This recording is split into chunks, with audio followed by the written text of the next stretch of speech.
Hello and welcome back to my channel. In today's video, I will show you how to fix the Matalan app not working. So let's get started. So here we can see the Matalan app. If it's not working, you have to follow this easy step.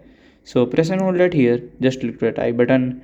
It will open the app info section of the app. So when you will just go to the app info section, then here you have to search for the storage section. Then click on clear data. Just clear the existing data.